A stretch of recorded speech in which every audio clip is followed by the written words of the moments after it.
अस्सलामुअलैकुम नाज़रीन, मेरा नाम है वकास अहमद और आज हम बात करेंगे ईरान में होने वाले क्रैकडाउन के बारे में, जिसके ज़रिए अब तक 700 से ज़ायद जासूसों को गिरफ़्तार कर लिया गया है। और ये जो 700 जासूस ईरान में गिरफ़्तार हुआ है, इनमें मीडिया रिपोर्ट्स के मुताबिक 200 से ज़ायद जो हैं वो इंडियंस लोग हैं। और ये वो इंडियंस हैं जो ईरान में तजारत के लिए गए थे, लेकिन हकीकत में ये इंडिया की खुफिया एजेंसी रॉ के लिए काम करते थे और रॉ जो मालूमात इन जासूसों के साथ इकट्ठ से हासिल करती थी, वो इसराइल की खुफिया एजेंसी मोसाद को मुहैया करती थी। तो इन 700 जासूसों में जिनकी तफसीलात पहली दफ़ा सरकारी तौर पर ईरान की तरफ से शेयर की गई है, इनमें 22 जो है वो आला ऑफिसर्स भी हैं इसराइल की खुफिया एजेंसी मोसाद के। बेसिकली हुआ कुछ यूँ था कि जब 13 तारीख को इसराइल ने ईरान पर फ़ज़ाई हमला किया रात के अंधेरे में अचानक, तो उन फ़ज़ाई हमलों से इतना नुकसान ईरान को नहीं हुआ था जितना नुकसान इसराइल की खुफिया एजेंसी मोसाद और रॉ जो इंडिया की खुफिया एजेंसी है, इनके खुफिया ऑपरेशन जो इन्होंने ईरान के अंदर किया था उससे हुआ था। तो बहुत जल्दी ईरान को ये पता चल गया था कि जो ईरान के अंदर से होने वाली कार्रवाई हैं, जिसमें ईरान के जौहरी साइंसदानों को टारगेट किया गया, उनकी आला मिलिट्री लीडरशिप को टारगेट किया गया, ये सारी मालूमात जो है वो किस तरह से इंडिया और इसराइल की खुफिया एजेंसी के नेक्सस के ज़रिए इकट्ठी की जा रही हैं। तो जैसे जैसे जंग आगे बढ़ती गई ईरान की तरफ से, ईरान की सिक्योरिटी एजेंसीज़ की तरफ से, इन करिंदों के ख़िलाफ़, इन एजेंट्स के ख़िलाफ़ जो क्रैकडाउन था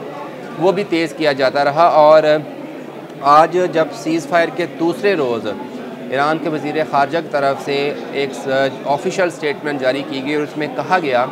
कि अब तक जो है वो 700 से ज़ायद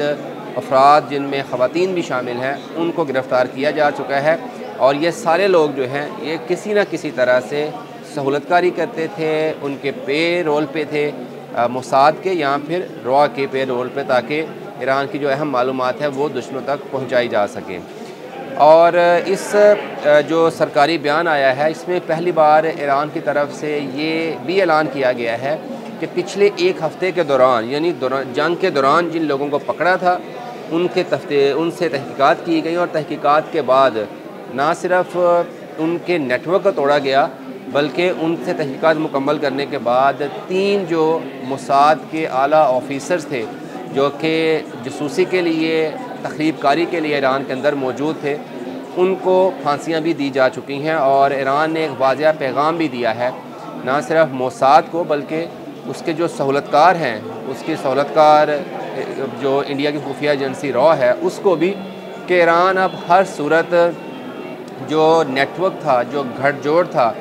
मोसाद का और रॉ का ईरानी सरज़मीन पर, इसको ख़त्म कर देगा। और जब ये नेटवर्क ख़त्म होगा तो यकीनी तौर पर जो ईरान की अंदरूनी सिक्योरिटी है वो भी बेहतर होगी, और इसके साथ साथ मुस्तक़बिल में भी ये जो है वो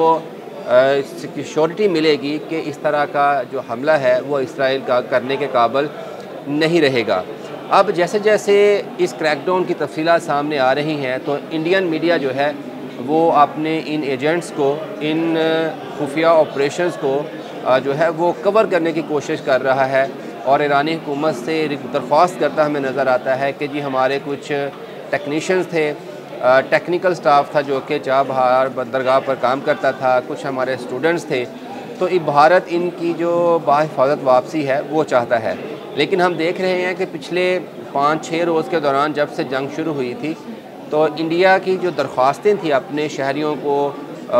जो है बाहर निकालने की, मुल्क से बाहर ईरान से, वो ईरान की तरफ से उतनी गर्म जोशी के साथ इंटरटेन नहीं की गई थी, क्योंकि ईरान को ये सूरत हाल वाज़ेह हो चुकी थी कि जो हमला था, इसराइल का जो नेटवर्क था, उनके जो ड्रोन बेस था तेहरान के पास, उसकी तैयारी में, उसके सामान की स्मगलिंग में जो इंडिया की खुफिया एजेंसी रॉ थी, उसने जो है वो बहुत बड़ा किरदार अदा किया था और ये चाबहार बंदरगाह से ये सारा काम किया गया था। तो जब ये नेटवर्क मुकम्मल तौर पर टूट जाएगा